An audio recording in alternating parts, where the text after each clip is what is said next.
अस्सलाम वालेकुम, मैं हूं रेहान तारिक और आप देख रहे हैं दस्तक। साबिका हुकूमत जब भी कोई बयान या दावा करती थी तो उसकी आवाम की समझ कुछ रोज बाद आती थी। मुसद्दिक मलिक साहब मुशीर पेट्रोलियम हुआ करते थे तो बताते थे कि रूस से कैसे उन्होंने दिन रात सस्ता पेट्रोल हासिल करने के लिए जतन किए और 2 कार्गोज भी मुल्क में आ गए जिससे पाकिस्तानियों को सस्ता तेल मिलेगा। तेल सस्ता तो क्या ही मिलना, अब पता चला है कि मंगवाई गई पेट्रोलियम मसनूआत को ताहाल मुकम्मल प्रोसेस ही नहीं किया गया क्योंकि इस प्रोसेसिंग पर इतने अखराजात हो रहे थे कि इनसे हासिलशुदा पेट्रोल पहले से मौजूद पेट्रोल से भी महंगा पड़ता था। इसीलिए जनाब मुसद्दिक मलिक ने जाते जाते मजीद रूसी तेल मंगवाने के मामले पर ही मट्टी डाल दी है। इसी तरह शहबाज शरीफ जो हमारे साबिक वजीर आजम थे, उन्होंने शुरू में गरीब आवाम की अनगिनत तकालीफ पर भारी दिल के साथ बयान दिया कि वो कपड़े बेच देंगे लेकिन आवाम की मजबूरियों का अजाला करेंगे। उनकी मुद्दत खत्म होने तक उन्होंने अपने कपड़े तो नहीं बेचे लेकिन गरीब आवाम का सब कुछ बिक गया है।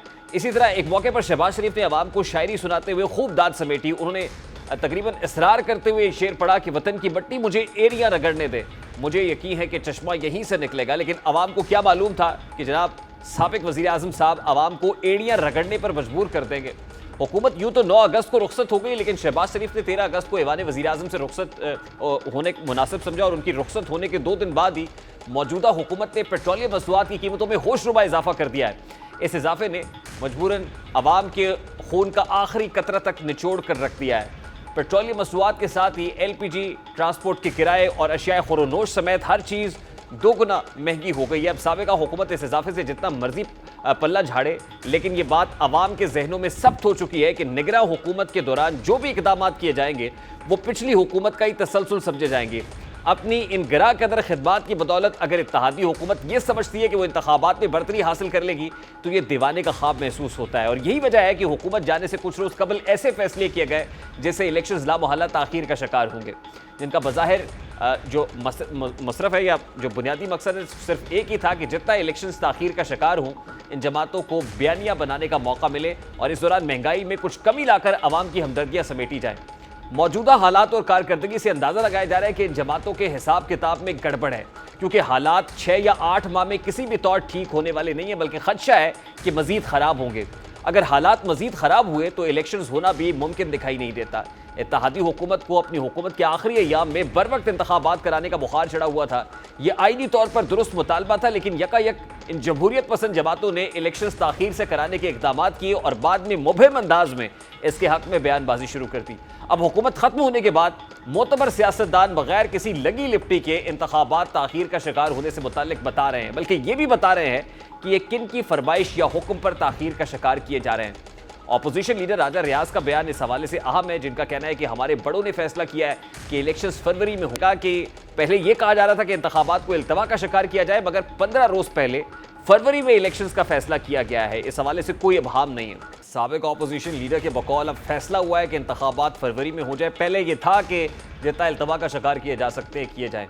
इसी तरह साबिक वजीर दाखिला राना सनाउल्लाह खान ने आम इंतखाबात फरवरी 2024 में होने का दावा किया है। उन्होंने कहा है कि आम इंतखाबात रवा बरस अक्टूबर में होते तो नवाज शरीफ अब तक वापस आ चुके होते। इलेक्शंस आइंदा बरस फरवरी में होंगे। निगरां वजीर आजम का ऐलान तो हो गया है लेकिन निगरां काबीना का ऐलान होना बाकी है। ज़राए के हवाले से जो नाम सामने आ रहे हैं, अगर हकीकी तौर पर वो निगरां काबीना में शामिल हुए तो ना सिर्फ इलेक्शंस मजीद ताखीर का शिकार होने का खदशा है बल्कि इसकी सियासी वाबस्तगियों को देखकर अंदाज़ा लगाया जा सकता है कि आने वाले इंतखाबात को मुतनाज़ बनाने की कोशिश की जा रही है जिससे मुल्क मजीद अगली हुकूमत के अख्ताम तक तनाज़ात का शिकार रहेगा। यहाँ सवाल ये जानते बूझते ऐसा क्यों किया जा रहा है? क्या मुल्क को अनारकी की तरफ धकेलना मकसूद है और इस सारे मंसूबे का बेनिफिशरी कौन है? अब केयर टेकर सेटअप से मुतालिक जिन नामों का इजहार किया जा रहा है या यूँ कहिए कि जो नाम फ्लोट किए जा रहे हैं उनमें फैसल बोडा का नाम भी है, उस पर खुर्रम हमीद खान रोकड़ी का नाम भी है, उसमें और दीगर ऐसे नाम हैं जिनका जो है जैसे ताबिश गौहर है जो पाकिस्तान तहरीक इंसाफ हुकूमत में भी तवानाई का पोर्टफोलियो संभाले हुए थे, अब उनका नाम भी तवानाई के पोर्टफोलियो में दिखाई दे रहा है। गौहर एजाज साहब का नाम सनत के हवाले से दिखाई दे रहा है और बहुत सारे ऐसे नाम हैं जिसके अंदर सियासी वाबस्तगियाँ रखने वाले लोग भी मौजूद हैं। अब जो साबिका ब्यूरोक्रेट है वो भी इसमें कैबिनेट का हिस्सा बनाए जाने की शनीद है और वो लोग ख़ास तौर पे जो साबिका हुक्म के साथ रहे हैं जैसे अहद चीमा है, उनका नाम इस कैबिनेट के लिए भी फ्लोट किया जा रहा है। लेकिन अभी हतमी कुछ भी नहीं है क्योंकि कैबिनेट के बहुत सारे लोग जो है वो अभी फाइनल नहीं हुए और ज़ाहिर फाइनल होंगे उनको पोर्टफोलियोज दिए जाएंगे, हल्फ बर्दारी होगी। शमशाद अख्तर का नाम वज़ीर ख़ज़ाना के लिए जो है वो प्रपोज किया जा रहा है, but it is yet to be finalised. अब देखना यह है कि किसका नाम फाइनल होता है। इस वक्त सीनियर सियासतदान बलूचिस्तान से ताल्लुक़ है major general retired Abdul Qadir Baloch साहब हमारे साथ मौजूद हैं। अस्सलाम वालेकुम अब्दुल कादिर बलोच साहब, बहुत बहुत शुक्रिया आपके वक्त के लिए। सबसे पहले तो क्योंकि आपका ताल्लुक बलूचिस्तान से है और आप बड़े सीजन पॉलिटिशियन हैं, ये कहिएगा कि जैसे ही अनवारुल हक काकड़ साहब को बतौर केयर टेकर प्राइम मिनिस्टर नाम फाइनल हुआ, फिर हल्फ ले लिया, तो उसके बाद बलूचिस्तान ही से जो धाक सियासतदान है, सीनियर पॉलिटिशियंस है, उन्होंने उन पर रिजर्वेशंस का इजहार कर दिया। मेरा इशारा बीएनपी मैंगल के अख्तर जान मैंगल की तरफ है। तो ये जो जिन रिजर्वेशंस का इजहार आप ही के सूबे से हुआ, क्या ये तहफ़्फ़ुज़ात जस्टिफाइड है? बिस्मिल्लाहिर्रहमानिर्रहीम। पहली बात तो मैं ये कहना चाहूँगा कि हमारे लिए ये खुशाइंद खबर थी कि बलूचिस्तान से केयर टेकर प्राइम मिनिस्टर आ गया। इससे पहले भी एक प्राइम मिनिस्टर केयर टेकर हमारे आ चुके थे। ये कोई ऐसी बात नहीं है। केयर टेकर प्राइम मिनिस्टर के अपनी रिस्ट्रिक्टेड स्फीयर ऑफ एक्टिविटी उनकी होती है। बुनियादी तौर पर उन्होंने वो इन्वायरमेंट क्रिएट करना है जिसमें इलेक्शंस मुल्क में इंतखाबात कराए जाएँ, उसके लिए जो वसाइल पैदा करने हैं, उसके लिए लॉ एंड ऑर्डर को इंश्योर करना और वो कार्रवाई जिसमें इस बात को यकीनी बनाया जाए कि इलेक्शन कमीशन ऑफ पाकिस्तान शफाफ और ट्रांसपेरेंट तरीके से अपना कार्रवाई कर सके और बग़ैर किसी गर्ज़ ग़ायत के, बग़ैर किसी साइड को सपोर्ट किए हुए इलेक्शन ऐसे हों जो कि काबिल कबूल हों। ये इनका बुनियादी काम होता है और बड़े मेजर चेंजेस नहीं ला सकते हैं सूबे के लिए। तो बहुत बड़ा यहाँ पर कोई ये एक्सपेक्टेशन ना हो कि कोई ऐसी बात आ जाएगी जहाँ पर उनकी शिकायत ख़त्म होंगे या दाएँ होगा बाएँ होगा। ये तो मकसद है, हम तो वेलकम कर लेते हैं, बहुत अच्छी बात है। कम से कम एक प्राइम मिनिस्टर हाउस तक एक रसाई हासिल हो सकेगी बलूचिस्तान के लोगों को। आज भी मैं देख रहा था काफ़ी डेलीगेशन बलूचिस्तान के आए, उन्होंने फ़ोटो सेशन किए प्राइम मिनिस्टर साहब के साथ, बड़ी अच्छी बात है। इसको we should not mind it. जहाँ तक रह गया, आप कह रहे हैं बहुत बड़ी सियासी जमायत का, बहुत बड़ी सियासी जमायत नहीं है, एक कॉन्फ्रेंस सियासी जमायत है और वो तो उन्होंने बात की, वो बुनियादी तौर पर मुस्लिम लीग नून के मरकज़ी सदर या कायद को उन्होंने कहा कि ये हमारे बड़े हैं, अपने बड़े को उन्होंने लेटर लिखा है। उसमें उन्होंने कहा है, रिकॉर्ड पे क्लैरिफिकेशन जब दी है, उन्होंने ये कहा कि जी हम अपने शिकायत अपने बड़े को देना चाहते हैं ये। और जहां तक उस बड़े का ताल्लुक है, सरदार अख्तर जान मैंगल की एक पॉलिटिकल लेगेसी है। अताउल्ला खान मैंगल के वो साहबजादे हैं, चीफ मिनिस्टर बलूचिस्तान रहे हैं, उनकी पॉलिटिकल रियलिटी है बलूचिस्तान के अंदर। उनकी तरफ से तो ये तक कह दिया गया कि अंडरटेकर प्राइम मिनिस्टर है, ये हमारी सियासी कब्र खोद देंगे। आप एक मिनट मुझे देंगे तो मैं क्लैरिफाई कर लूँगा। मैं अर्ज कर रहा था कि बेसिकली वो सपोर्टिव हैं पीडीएम के, जितनी भी पार्टियां थी उन सब के। पीडीएम ने वेलकम किया हुआ है, उन्होंने अप्रूव किया, उनके अप्रूवल से ये प्राइम मिनिस्टर साहब आए हुए हैं। इसी तरीके से यहाँ तक कि बल्कि पीटीआई ने भी उसको वेलकम कर लिया। तो एक कॉन्सेंसस से एक प्राइम मिनिस्टर आया हुआ है। रह गया जहाँ तक अख्तर मैंगल साहब का, अख्तर मैंगल साहब को बिल्कुल मैं उनकी इज्जत करता हूँ, हद से ज़्यादा उनकी नुमाइंदगी है। लेकिन अगर वो बलूचिस्तान के लीडर अपने आप को कहते हैं तो उनको, उनके वालिद साहब मोहतरम को आज तक उस किस्म की मेजॉरिटी नहीं मिली है कि जहाँ पर यह कहा जाए कि 50% से ज़्यादा उनकी मेजॉरिटी थी। 4-6 मेंबर उनके आते रहे, 10 मेंबर है इस दफ़ा उनके प्रोविंशियल असेंबली में, जहाँ पर टोटल 65 मेंबर की वहाँ पर असेंबली है। इसी तरह से कौमी असेंबली में जहाँ पर बलूचिस्तान से 16 मेंबर आते हैं तो उनके 4 मेंबर है। ड्यू रिगार्ड और रिस्पेक्ट उसके लिए। लेकिन अगर वो ठेकेदारी की कोशिश करते हैं तो वह मुनासिब नहीं होगा। बेहतर ये होगा कि हर पार्टी को जो ना ये नुमाइंदगी उनकी व्यू पॉइंट की इज्जत की जाए। अभी अगर आप देखें ना, उन्होंने गवर्नरी भी वहाँ पर सूबे के ले ली, लोगों ने बंदर बांट कर दिया। केपीके में वहाँ पर जो ना जमीयत उलमा इस्लाम ने चीफ मिनिस्ट्री और गवर्नरी उन्होंने वहाँ ले लिए। इसी तरीके से पंजाब में मुस्लिम लीग नून की नुमाइंदगी है केयर टेकर्स में, सिंध में केयर टेकर में वहाँ पर अगैर MQM की नुमाइंदगी आई है। पीपल्स पार्टी वाद जमायत है जो हर तरफ कुर्बानी पे कुर्बानी दी जा रही है। अभी उन्होंने डिमांड करना शुरू कर दिया कि बलूचिस्तान में अगर केयर टेकर हमारा चीफ मिनिस्टर आ जाए तो उसके ऊपर लोग सीख पा हैं, मुलाकातें हो रही हैं दाएं बाएं ब्लॉक करने के लिए। भाई ये कोई तरीका तो नहीं है। बलूचिस्तान में इस वक्त हमारे नहीं, ये बड़ी इंपॉर्टेंट बात है जो आप कर रहे हैं। बलूचिस्तान के अंदर अभी खबर आ रही डेडलॉक हो गया। रात तक तो खबर ये थी कि डोमकी साहब को कंसेंसस के साथ जो है वो केयर टेकर चीफ मिनिस्टर के लिए नॉमिनेट कर दिया गया, लेकिन उसके बाद अब्दुल कुद्दूस बज़ेंजो साहब के हवाले से खबर आई कि उन्होंने दस्तखत करने से इनकार कर दिया। क्या ऐसे ही हुआ कि सेटलमेंट हो गई पहले लीडर ऑफ द हाउस और लीडर ऑफ द ऑपोजिशन और स्टेक होल्डर्स के माबैन, और एट द 11th आवर जो है सिग्नेचर्स करने से इनकार कर दिया गया? भाई मेरे कोई ऐसी बात नहीं है। Chief minister of the province इस किस्म की हरकत नहीं करते हैं। उनकी जिम्मेदारी होती है कि लोगों को मुतफिका बना लें, इकट्ठा कर लें, इकट्ठा करने के बाद अपनी राय दें। ये उनका दाएं बाएं भागना और दस्तखत न करना, ये कार्रवाई करना, ये कैसी बात है? अजीब सी बात है। चीफ मिनिस्टर को इल्ज़ाम दिया जा रहा है। तो कहना मैं ये चाहता था कि बलूचिस्तान में हमारा हक बनता है। ये लोकल गवर्नमेंट के इलेक्शन हुए, वहाँ पर सबसे ज्यादा मैं यही तो पूछ रहा हूँ आपसे अब्दुल कादिर बलोच साहब, मैं पूछ रहा हूँ डेडलॉक है कहाँ पे as far as caretaker chief minister is concerned? कहाँ डेडलॉक आ रहा है? रात तक तो बताया था कि कंसेंसस हो गया है। भाई मेरे वहाँ पर इल्ज़ाम दूसरी पार्टियाँ अदर देन पीपल्स पार्टी वो डिमांड कर रही है कि उनकी नुमाइंदगी हो, ये भी वहाँ पर उनके लोग लाए जाएं। या ये अख्तर बेंगल साहब की पार्टी है, जमीयत उलमा इस्लाम है और बाकी पार्टियाँ, मुझे एग्जैक्ट मालूम नहीं है, लेकिन एक तरफ से एक राय ये है कि पीपल्स पार्टी की वहाँ नुमाइंदगी हो, जबकि बाकी तमाम सूबों में तमाम मेजर पार्टीज़ को एक तरह की नुमाइंदगी मिली है। तो यहाँ पर पीपल्स पार्टी ने बात की तो उसकी मुखालफत में ये लोग इकट्ठे हुए हैं। प्रॉबेबली चीफ मिनिस्टर उसको रजिस्ट करना चाहते हैं। वो चाहते हैं कि एक सही किस्म का फैसला हो जाए। तो कोई ऐसी बात नहीं है, कमेटी में बात गई हो, उसके बाद इलेक्शन कमीशन में जाएगा और जो फैसला होना है एक तरीके से आइन में जो दिया वो उस तरीके के मुताबिक कार्रवाई होगी। लेकिन हमारी डिमांड यह है कि उस सूबे में इस वक्त सबसे पॉपुलर पार्टी हमारी है। इंशाल्लाह अगले इलेक्शन में भी इंशाल्लाह उनकी परफॉर्मेंस देखेंगे। ज़्यादा से ज़्यादा तादाद में लोग हमारे डायरेक्शन में देख रहे हैं। कई उन्होंने हमें ज्वाइन किया है। इस वक्त हमारी तादाद 7-8 के करीब हमारी MPs की है। और मेरे ख्याल में यह हक हमसे नहीं लेना चाहिए, ताकि हम भी अपने आप को इस अरेंजमेंट का, जो कि केयर टेकर का अरेंजमेंट है, जो कि इलेक्शन से मुतालिक है, जो कि इलेक्शन के एनवायरनमेंट प्रोवाइड करने से मुतालिक है, उसमें हमारी नुमाइंदगी सही हो। देखिए, पाकिस्तान पीपल्स पार्टी तो इत्तेहादी हुकूमत का बड़ा मेजर प्लेयर रही है। तो पाकिस्तान पीपल्स, आपने जिन तहफ़्फ़ुज़ात का इजहार किया कि पंजाब के अंदर पाकिस्तान मुस्लिम लीग नून के बहुत सारे केयर टेकर कैबिनेट के अंदर लोग हैं, फिर सेंटर की बात की, फिर आपने सिंध की बात की, तो आप ये कह रहे हैं कि पीपल्स पार्टी को वो नुमाइंदगी नहीं दी जा रही। तो क्या आपके अपने इत्तेहादी आपके साथ हाथ कर रहे हैं? नहीं, हाथ करने वाली बात नहीं है। हम तो चाहते हैं कि बात ऐसी हो जहाँ शिकायत ना हो। हमने कोई रास्ते किसी के लिए रुकावट पैदा नहीं की। वहाँ पर एक मुनासिब आदमी आया सिंध में, MQ ने सजेस्ट की, तो हमने सपोर्ट किया। हम तो जमहूरियत के साथ हैं। हम मामलात को एक सीधे रुख में चलाने के साथ हैं। हम कोई मसला पैदा नहीं करना चाहते हैं।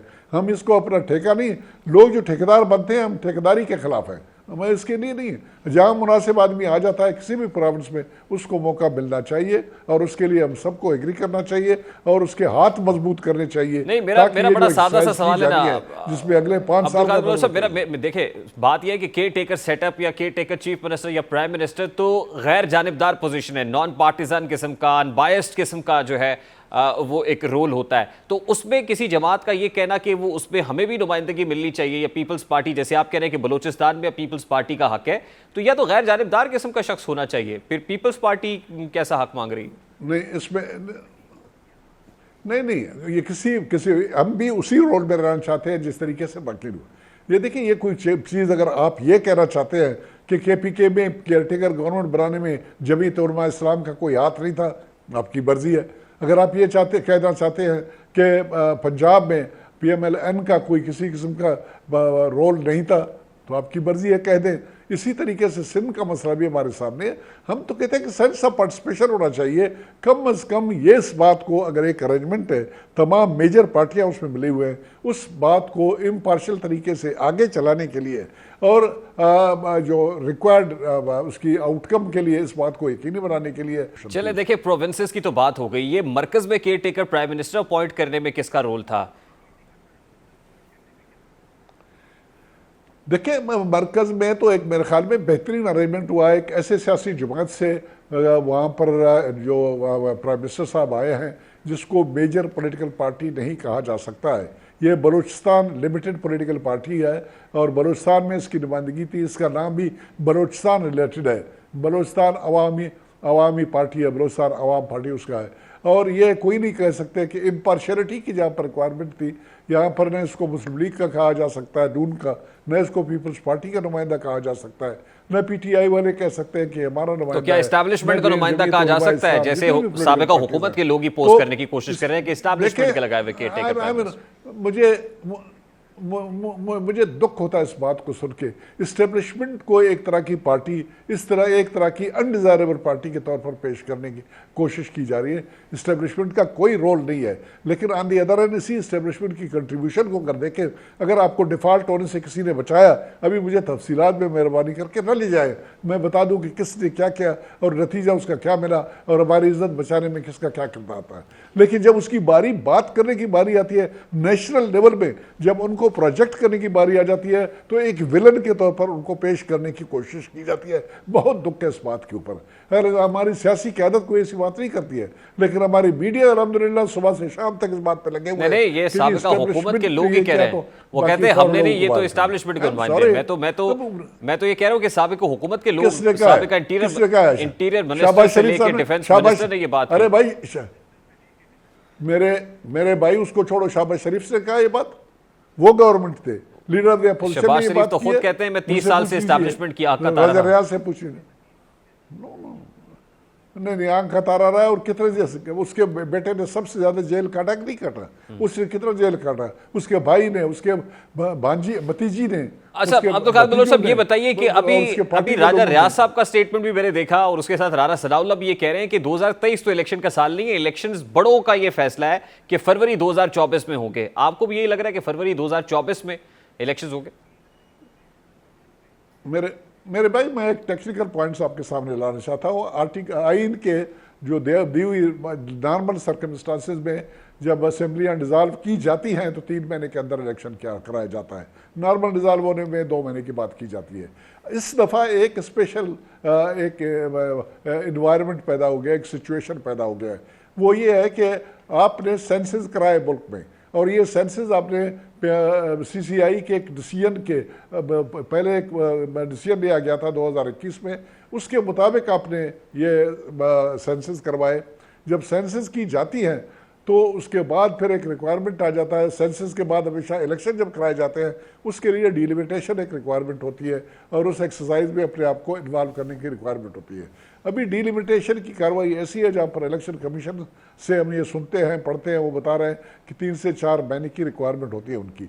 3 से 4 महीने वो डिलिमिटेशन में लगाएंगे, ये महीना एक लगाएंगे नॉमिनेशन पेपर्स, और उसके ऊपर ऑब्जेक्शन वगैरह को रिमूव करने के लिए, और आइन में रिक्वायरमेंट है 45 देने के लिए इलेक्शन का। तो आप इससे एग्री करते हैं कि इस साल में तो एटलीस्ट 90 डेज के अंदर की विंडो में तो ये नहीं हो सकता, 6-7 महीने तो फिर भी रिक्वायर्ड होंगे ही।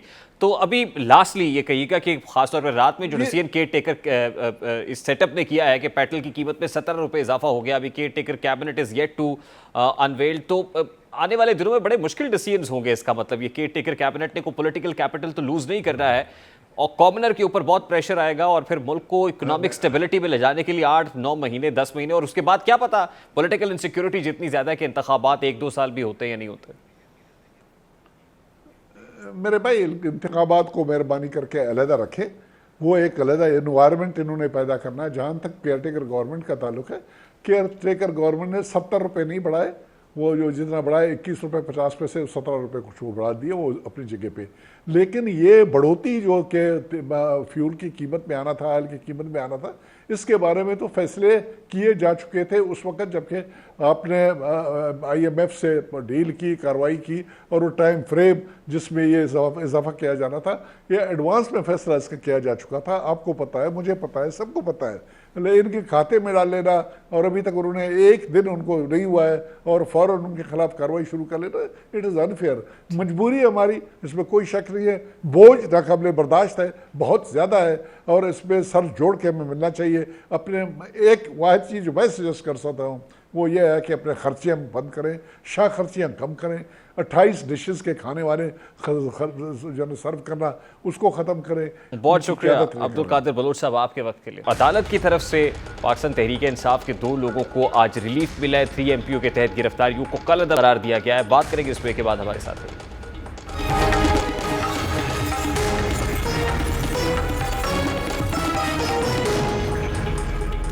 मुल्क आग में जल रहा है, लेकिन हमारी इंतजामिया और कुछ इदारे सिर्फ और सिर्फ सियासी इंतकाम लेने में सहूलतकार का किरदार अदा कर रहे हैं। ये वो अल्फाज हैं जो हम नहीं बल्कि हमारे मुल्क की आला अदालतें बयान कर रही हैं और बार बार की हुकूमतूली पर इस कदर इस्तिराब का शिकार हो चुकी हैं कि वो अब इंतजामिया के खिलाफ इंतहाई इकदाम लेने पर मजबूर हैं। आज इस्लामाबाद हाई कोर्ट ने शहरियार आफरीदी और शानदाना गुलजार की 3 MPO के तहत गिरफ्तारी का ऑर्डर मुअत्तल करते हुए दोनों को रिहा करने का हुक्म दिया है। अदालत ने शहरियार आफरीदी को इस्लामाबाद से बाहर जाने से रोकते हुए हिदायत की कि शहरियार आफरीदी अपने इस्लामाबाद के घर में रहेंगे। अगर शहरियार आफरीदी को कुछ हुआ तो DC और IG इस्लामाबाद जिम्मेदार होंगे।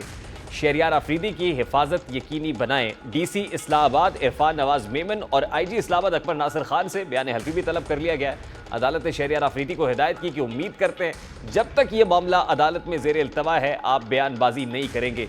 जस्टिस बाबर सत्तार ने कहा कि मैं आपसे तवक्को करता हूं कि ये केस चलने तक आप कोई बयान नहीं देंगे, मीडिया या सोशल मीडिया पर कोई बयान नहीं आना चाहिए आपकी तरफ से। आज जस्टिस बाबर सत्तार ने 3 MPO के तहत गिरफ्तार शहरियार आफरीदी की रिहाई के केस की समाअत की। शहरियार आफरीदी को अदालत में पेश किया गया, जबकि DC इस्लामाबाद इरफान नवाज मेमन भी अदालत में पेश हुए। उन्होंने शहरियार आफरीदी की गिरफ्तारी का मजिस्ट्रेट का ऑर्डर पढ़ा। जस्टिस बाबर सत्तार ने इस्तफसार किया कि रिपोर्ट में लिखा है कि ये हमले की मनसूबाबंदी कर रहे थे, इसके शवाहिद क्या हैं।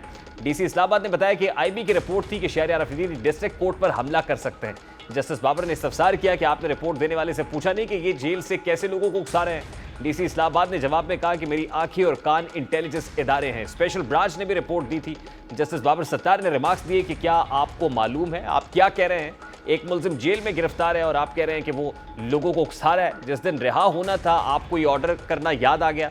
आप जहन में रखें तौहीन अदालत की सजा 6 माह कैद है। बारकैफ इस मामले में 3 MPO के तहत जो गिरफ्तारी है उसको कलअदम करार दिया गया। इसके बाद शानदाना गुलजार के केस की समाअत हुई, उनकी भी 3 MPO के तहत जो गिरफ्तारी है उसको कलअदम करार दिया गया। और बड़े इंपॉर्टेंट रिमार्क्स है इस्लामाबाद हाई कोर्ट के जस्टिस बाबर सत्तार की तरफ से जो इस केस में दिए गए। और इसके साथ ही इससे पहले अली मोहम्मद खान भी रिलीज़ हो चुके हैं अडियाला जेल से। इस पर बात करेंगे। इस वक्त सीनियर सहाफ़ी कार हसन अयूब साहब हमारे साथ मौजूद हैं।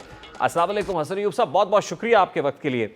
सबसे पहले तो ये फरमाइएगा कि आज 2 लोग रिहा हुए हैं पाकिस्तान तहरीक इंसाफ के, एक शहरियार आफरीदी हैं, दूसरी शानदाना गुलजार हैं। उससे पहले जैसे अली मोहम्मद खान जो हैं वो भी रिलीज़ हुए लंबी कैद काटने के बाद।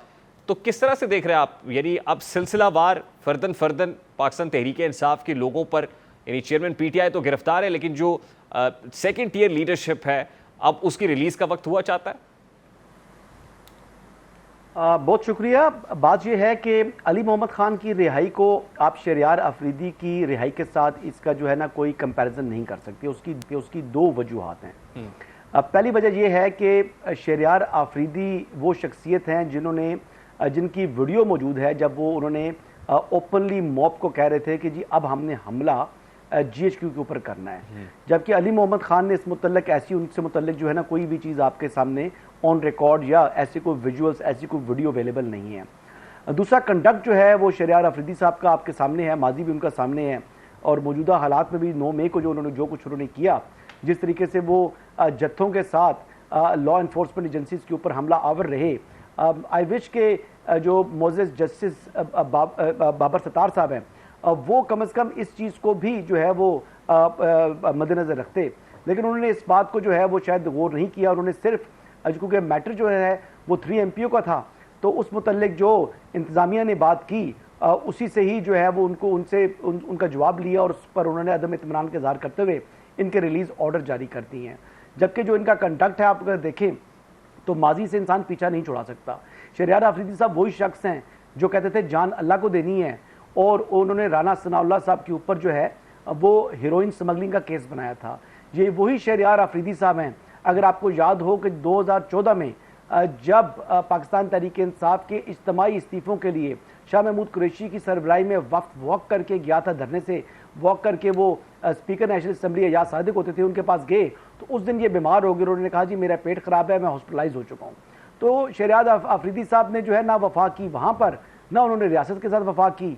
9 मई के दिन जो कुछ उन्होंने किया वो भी अपना पुराना जो किया धरा था उसको धोने के लिए, तो उसका खमियाजा उन्होंने भुगता है और भुगतना भी चाहिए था। मेरे ख्याल के मुताबिक तो जो रिलीज़ ऑर्डर हैं जस्टिस बाबर इफ्तिखार साहब के जस्टिस बाबर सत्तार साहब के, वो उनको इसको जो है दोबारा रिव्यू करना चाहिए। और मेरे ख्याल के मुताबिक जो स्टेट है उसको इसके ऊपर जो है वो नजरसानी की दरख्वास्त दायर करनी चाहिए। अच्छा हसन अयूब साहब, इससे पहले जो लोग रिलीज हुए उनकी तरफ से तो हमने प्रेस कॉन्फ्रेंसेस देखी, लेकिन हाल ही में अली मोहम्मद खान की रिलीज, जाहिर है वो अली मोहम्मद खान का उस तरह का स्टेटमेंट्स आप दुरुस्त फरमारे नहीं रहे जैसे शहरयार आफरीदी की gravity and intensity of the statements रही है, लेकिन अभी ये जो दो खास तौर पे लोग रिलीज हुए हैं, वक्ती रिलीफ तो इनको मिला है, क्या आप एक्सपेक्ट कर रहे हैं कोई प्रेस कॉन्फ्रेंस भी होगी? देखिए जी, शहरयार आफरीदी साहब प्रेस कॉन्फ्रेंस करें या वो ना करें, अब मेरे ख्याल मुताबिक वो प्रेस कॉन्फ्रेंस के लिए काफ़ी अरसा पहले से तैयार थे, लेकिन अब उनकी प्रेस कॉन्फ्रेंस कबूल नहीं की जा रही थी क्योंकि देखिए 9 मई को एक आदमी पब्लिकली, उसकी वीडियोस मौजूद हैं, वो कह रहा है जी कि जीएच के ऊपर हमला करना है, यानी वो जो म्यूटनी की एक साजिश थी उसके अंदर वो मुलव्वस है। ये तो बड़ा उसका खुद जो है एक किस्म का जो है ना वो इकबाली बयान है। वो कह रहा है जी कि अब यहाँ से मॉब को हमने लेकर जीएचक्यू जाना है, तो क्यों जाना है? जीएचक्यू में क्या काम था? उसको अगर अरेस्ट किया था तो रेंजर्स ने किया था ना, फिर आप कहते थे हमने जो है वजारत दाखिला जाना है, लेकिन वो वहां पर उन्होंने कहा जी कि हमारा अटैक होना है किधर, मॉब को लेकर किधर जाना है, जीएचक्यू जाना है। तो देखिए 9 मई को रियासत पाकिस्तान कभी भूलेगी नहीं, और आप मुझे तो शहरयार आफरीदी साहब जो हैं अगर उनको स्पेयर करती है रियासत, तो फिर इसका मतलब ये होगा कि आइंदा भी लोगों को जो है इस किस्म के हमले करने के हवाले से जो है वो एक मैसेज जो है वो दे दिया जाएगा कि कोई भी हमला करे और बाद में अदालतों से जो है वो रिलीज हो जाएगा। नहीं, लेकिन इससे मैसेज क्या है? शहरयार आफरीदी जैसा शख्स तो रिलीज हो गया है, बावजूद इसके कि उनके ये स्टेटमेंट्स ऑन रिकॉर्ड मौजूद है, लेकिन आलिया हमजा साहिबा हैं, पाकिस्तान तहरीक इंसाफ की कुछ खवातीन हैं, अभी भी बिहाइंड द बार्स हैं, सजा भुगत रही हैं, तो क्या एक्सपेक्ट करें? फिर message is very loud and clear आज की इस रिलीज के बाद कि आने वाले दिनों में हमें वो लोग भी रिहा होते हुए नजर आएंगे। नहीं, मुझे शहरयार आफरीदी साहब के बहुत से अकाउंट्स जो हैं वो उन्होंने पहले के खोले हुए हैं, वो वजारत के होते हुए भी उन्होंने जो है ना उनके हाथ इतने साफ नहीं रहे, और उसके बावजूद उसके अलावा जो उनकी फैमिली ने जो कब्जा जो के हवाले से जो इतलात मौसूल हुई हैं, बहुत से मैसेजेस मेरे पास मौजूद हैं इस व्हाट्सएप के अंदर, जब वो मिनिस्टर होते थे उस ज़माने में मुझे वो मैसेजेस आए थे। तो बहरहाल बात यह है कि शहरयार आफरीदी साहब को अगर वो पकड़ना चाहेगी रियासत, तो इनके लिए बहुत कुछ मवाद उनके पास अवेलेबल होगा और गिरफ्तारी उनकी दोबारा हो सकती है। देखिए शानदाना गुलजार साहिबा के हवाले से जो है वो मैं ज़्यादा बात इसलिए नहीं करूँगा कि उनका मामला भी जो है वो बेसिकली वो खातून है, तो ख़वातीन के हवाले से मेरे ख्याल के मुताबिक रियासत को भी नरमी बरतनी चाहिए। हाँ, ये चीज़ ज़रूर देखनी चाहिए, अगर कोई म्यूटनी के अंदर या कोई बड़ी साजिश के अंदर मुलव्वस है तो फिर तो उसको कानून की गिरफ्त में लाना चाहिए, लेकिन अगर ऐसा कोई छोटा मोटा जुर्म है या जज्बात की रोह में अंदर आकर बहकर कोई गलती हो गई है तो उसको दरगुजर भी किया जा सकता है। अच्छा हसन अयूब साहब, ये तासुर दुरुस्त है कि देखिए चेयरमैन पीटीआई की गिरफ्तारी बड़ी गिरफ्तारी थी, वो गिरफ्तारी हो गई, बाकी सेकंड थर्ड टीयरशिप के लोगों की गिरफ्तारी वो रिलीज हो भी जाते हैं तो अब कोई बड़ा मसला नहीं है, क्या ये तासुर दुरुस्त है? नहीं, ये तासुर गलत है ना। बात यह है कि जिसने जो जुर्म किया है उसकी जो है वो सजा मिल रही है। अब चेयरमैन पीटीआई के ऊपर जो अदालत ने फैसला दिया है उसी की मुनासबत से अदालत ने सजा सुना दी है। अभी उनकी मजीद गिरफ्तारियां भी मुख्तलिफ मुकदमात में होंगी, अगर इस केस में बेल हो जाएगी तो वो भी कम अज़ कम 8 से 9 माह मुझे बाहर आते दिखाई नहीं दे रहे। Chairman Tehreek Insaf will remain in custody और वो प्रिजन में रहेंगे। अब ये देखना है कि वो कितना अरसा ये लंबा ये मामला चलेगा, लेकिन जो दीगर लोग हैं, अगर जिसने जुर्म किया है वो गिरफ्तार होगा, जिसने जुर्म नहीं किया तो वैसे आम शहरी जो कि उनके फंडामेंटल राइट्स हैं उनकी खिलाफ वर्जी नहीं होनी चाहिए। कोई भी अगर वो शख्स है अगर उसने जुर्म नहीं किया, सिर्फ उसकी सियासी वाबस्तगी की वजह से उसको गिरफ्तार नहीं करना चाहिए। लेकिन जो हालात दिख रहे हैं, जो आने वाले दिनों में मुझे मजीद सख्ती बढ़ती हुई दिखाई दे रही है और गिरफ्तारियां मजीद होंगी, क्योंकि बहुत से लोगों के हवाले से मजीद मटेरियल जो है वो सरफस पर आता जा रहा है और उसके बाद जो है वो लोगों की अरेस्ट भी होनी है, डिटेंशन भी होनी है। हाँ, लोग सियासी वाबस्तगी भी जो है वो अब अपनी तब्दील करने जा रहे हैं, बहुत से लोग राब्ते कर रहे हैं, लेकिन बहुत सी जमातें ऐसी हैं जैसे मुस्लिम लीग नून ऑलरेडी सैचुरेट है, वो किस तरीके से कैटर कर सकती है पीटीआई के लोगों को पंजाब के अंदर। इस तरह केपी के अंदर जो है वो JUIF है या ANP है, तो वो मजीद लोग लेना नहीं चाह रहे। अब उनके लिए ऑप्शंस जो हैं वो दो ही हैं, एक PTI पार्लियामेंटेरियंस और दूसरी इस्तेकाम पाकिस्तान पार्टी। लेकिन ये दोनों जमातें जो हैं ये नहीं है, इसलिए वहाँ पर जाने के हवाले से ये लोग जो है वो सोच विचार कर रहे हैं PTI के लोग। लेकिन आने वाले दिनों में मुझे जो बाजार दिखाई दे रहा है कि PTI के बहुत से लोग इन दो जमातों में चले जाएंगे। हाँ, कुछ लोग जो है वो बहुत कम तादाद मुस्लिम लीग नून, ANP, पीपल्स पार्टी या JUIF के अंदर जो है वो एडजस्ट होगी। अच्छा, दो इंपॉर्टेंट खबरें जो आप बात कर रहे हैं, एक तो ये कि मजीद सख्ती बढ़ेगी, ये सख्ती किन के खिलाफ बढ़ेगी? यानी अब जिन पे ऑलरेडी सख्ती हो चुकी है उन्हीं पर मजीद सख्ती आएगी, या फिर आप उस कॉन्टेक्स्ट में बात कर रहे हैं कि जो 3 मोबाइल फ़ोन्स हैं, एक सेटेलाइट फ़ोन है उसका फोरेंसिक हुआ है, वहाँ से कुछ डिटेल्स मिलेगी और उसके बाद लोगों पर कोई पकड़ धकड़ होगी? और दूसरी इंपॉर्टेंट चीज़, ये जो सियासी वफादारियाँ तब्दील करने वाली बात है, वही जिन पर सख्ती की जाएगी उनकी वफादारियाँ तब्दील कराना मकसूद है, या ऑलरेडी वो लोग जो भी बाहर हैं और उनकी सियासी वफादारियाँ तब्दील वो उन होने का वक्त हुआ चाहता है? रियान साहब, लोग मुझसे मशवरा कर रहे हैं। अब मेरी बात सुने, मुझे कॉल कर रहे हैं, बताएं जी हम क्या करें। अच्छा। अब मैं मशवरा क्यों दूं? कहते हैं ना कि वकील करने का किसी को मशवरा नहीं देना चाहिए, डॉक्टर का मशवरा किसी को नहीं देना चाहिए। बात यह है कि वकील अगर केस जीते तो आपकी भले भले हो जाएगी, वकील अगर केस हार जाए तो वो जो है वो सारी जो है इल्ज़ाम आपके ऊपर आ जाएगा। यही बात है कि मुझसे कोई पीटीआई के दोस्तों ने मशवरा किया और मुझे बड़ा हैरत हुई कि मैंने कहा अचानक से मुझे कॉल आई है और कॉल के बाद वो पूछते हैं जी कि आप बताएं कि हमें क्या करना चाहिए। तो मैंने कहा जी जो आपका दिल करता है आप वो करें। अब मुझसे ना पूछें मैं कौन होता हूं कि आप कौन सी सियासी जमात में जाएं, आपके नजरियात क्या हैं। मैं अपने नजरियात के हिसाब से आपको बता दूं, कल आप उस जमात में जाके कंफर्टेबल ना हो तो मैं ऐसी बात क्यों करूं, ऐसा मुफ्त का मशवरा मैं खराब मशवरा क्यों दूं। तो लिहाजा मैंने किसी को कोई मशवरा नहीं दिया, लेकिन मुझसे कम से कम 3-4 लोगों ने मशवरा किया है। अच्छा, तो बताएं जी कि वैसे हम जो है वो लोग कौन आपसे सी सियासी जमात में जाएं, फर्दन पीटीआई को सजेशन छोड़कर। मांग रहे हैं, आज़म अयूब साहब, ये फर्दन आपसे सजेशन मांग रहे हैं, लोग आपको टेक्स्ट भी कर रहे होंगे, कॉल करके भी तंग कर रहे होंगे, आप मेरा ख्याल कलेक्टिव एक मशवरा दे दें अभी ऑन एयर ही कि इस वक्त हवाओं का रुख किस तरफ है? मैंने किसी को कोई मशवरा नहीं देना, जिसका जो सियासी नजरिया है मैं उनको, हाँ मशवरा ये है कि आप अपने सियासी नजरिए के साथ कायम रहें, जो आप जिस पार्टी के साथ आप कंफर्टेबल हैं। अगर पीटीआई में आप कंफर्टेबल नहीं है तो जरूर छोड़ें पीटीआई को। अगर आप किसी जमात में कंफर्टेबल हैं या पीपल्स पार्टी आपके नजरिए के करीब है, या JUIF आपके नजरिए के करीब है, या मुस्लिम लीग नून आपके नजरिए के करीब है, या इस्तेकाम पाकिस्तान पार्टी या पीटीआई पार्लियामेंटेरियंस, तो भाई उधर जाएं। मैं कौन होता हूं मशवरा देने वाला? लेकिन आपको मैं यकीन से बता रहा हूं कि ये तो मैं अपनी एक मिसाल दे रहा हूं, ऐसे बहुत से लोग हैं जो कि अपने जो उनके धड़े हैं वहां पर मशावरत कर रहे हैं कि हमने तहरीक इंसाफ को छोड़ना है, और तहरीक इंसाफ को ये देखते हुए तहरीक इंसाफ को छोड़ने वालों की जो नंबर्स हैं वो बहुत बढ़ते हुए दिखाई दे रहे हैं मुझे आइंदा चंद हफ्तों में। अच्छा, कुछ लोग वो भी हैं जो निगरां वज़ीर आज़म की हल्फ बर्दारी तकरीब में भी थे किसी ना किसी तरीके से, या तो उनकी बेगमात थी या वो खुद मौजूद थे, फिर उन्होंने अप्रोच भी करने की कोशिश की कंसर्न क्वार्टर्स को, उनकी तरफ भी इशारा है, या और भी लोग ऐसे जो फर्स्ट ईयर लीडरशिप के थे पीटीआई के वो आपसे मशवरे कर रहे हैं छोड़ना चाहते हैं? फवाद चौधरी साहब की अगर आप बात कर रहे हैं, फवाद चौधरी साहब की अगर बात कर रहे हैं तो वो तो इस्तेकाम पाकिस्तान पार्टी ज्वाइन कर चुकी हैं और उसके बाद एकदम खामोश हो गई हैं। ये भी वैसे खबर है मेरे लिए, क्योंकि वो सिर्फ लॉन्चिंग सेरेमनी में थे, उसके बाद कोई पता नहीं कि वो किस पार्टी में। तो लॉन्चिंग सेरेमनी में गए थे ना, तो हमने तो उसी से अखज़ किया कि वो जो है वो इस्तेकाम पाकिस्तान पार्टी में जो है वो शमूलियत इख्तियार कर ली है। लेकिन एक ट्रेंड पंजाब के अंदर कम अज़ कम जो पीटीआई अगर ब्रेक होगी तो उसकी बेनिफिशरी जो है वो इस्तेकाम पाकिस्तान पार्टी होगी, और अगर केपी के अंदर जो है वो पीटीआई ब्रेक होगी तो ज़्यादा उसकी बेनिफिशरी पीटीआई पार्लियामेंटेरियंस ही दिखाई दे रही है बज़ाहिर, क्योंकि दीगर जो सियासी जमातें हैं वो ऑलरेडी सैचुरेट हुई हुई हैं, उनके पास ऑलरेडी अपने अपने जो है कैंडिडेट्स मौजूद हैं, बल्कि एक से ज़ायद कैंडिडेट उनके पास फी नशिस्त के ऊपर मौजूद है। कई नशिस्तों पर तो 8-9 लोग भी जो है वो टिकट लेने के ख्वाहिशमंद हैं। तो ऐसी सूरत हाल में वो किस तरीके से जो है मजीद लोगों को वो जो है वो अपने अंदर ऑब्जर्व कर सकते हैं। तो ये सूरत हाल मुझे ऐसी दिखाई दे रही है कि इन दो सियासी जमातों के लिए जो है ना वो मजे होने जा रहे हैं। हसन साहब, लास्टली क्योंकि मुझे फिर ब्रेक लेनी है, अटक जेल के कैदी भी आपको ब्रेक होते हुए नजर आ रहे हैं आने वाले दिनों में?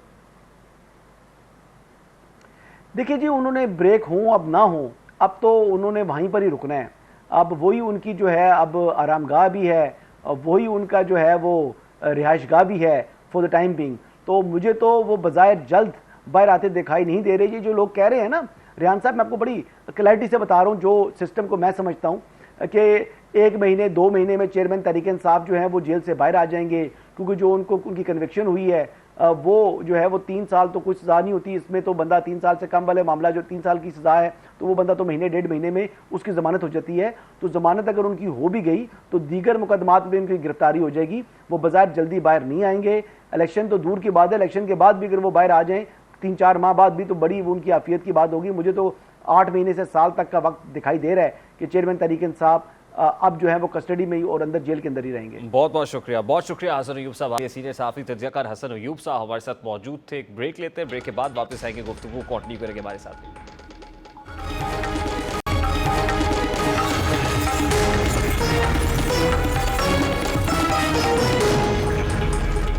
आम इंतखाबात कब होंगे, इस बारे में तकरीबन तमाम पाकिस्तानी ही अबहाम का शिकार है और एक दूसरे से इस बारे में मालूमात हासिल करते दिखाई देते हैं। खुद सियासी जमातें भी इसी अबहाम का शिकार है।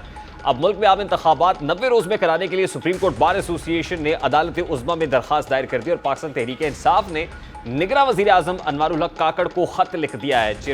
वाइस चेयरमैन PTI की जानिब से ये खत अनवारुल हक काकड़ को लिखा गया और सुप्रीम कोर्ट बार एसोसिएशन के सदर आबिद जुबैरी ने आइन के आर्टिकल 184(3) के तहत दायर दरखास्त में आम इंतखाबात 90 रोज में कराने और नई हल्का बंदियों के तहत इंतखाबात कराने का मुश्तरका मफादात काउंसिल का फैसला भी चैलेंज कर दिया है। यानी अब जिस तरह पंजाब और KP के अंदर इंतखाबात मुकर्ररा मुद्दत में कराने के लिए अदालत से रुजू किया गया था, अदालत उज़्मा का दरवाज़ा खटखटाया था, इसी तरह एक बार फिर से मुल्क के अंदर इंतखाबात 90 रोज़ में कराने के लिए अदालत उज़्मा के दरवाजे पर दस्तक दे दी गई है। अब देखना है कि सुप्रीम कोर्ट ऑफ पाकिस्तान इस केस को कब टेकअप करती है और अगर उमर बंदियाल साहब के टेन्योर में ये मामला नहीं होगा तो यकीनन जस्टिस काजी फ़ाइज़ ईसा जब चीफ जस्टिस ऑफ पाकिस्तान होंगे तो उस वक्त ये मामला ज़रूर आएगा, क्योंकि आज इंतखाबात अगले साल तक जाने की बात हो रही है। ये मामला ultimately supreme court of Pakistan में जाएगा, समातें होंगी और नसीहत वहाँ से उसका इंतज़ार भी किया जाएगा। और फिर ये भी देखना होगा कि उमर बंदियाल तो अपने इंतखाबात के हवाले से जो पंजाब में कराने का उस फैसले पर अमल दरामद नहीं करा सके, क्या आने वाले चीफ जस्टिस अपने जो फैसला है उस पर पैरादारी दे सकेंगे। प्रोग्राम का वक्त अपने इख्तिताम को पहुंचा, आपसे मुलाकात होगी इंशाअल्लाह कल। अपना रखिए ख्याल, अल्लाह हाफ़िज़।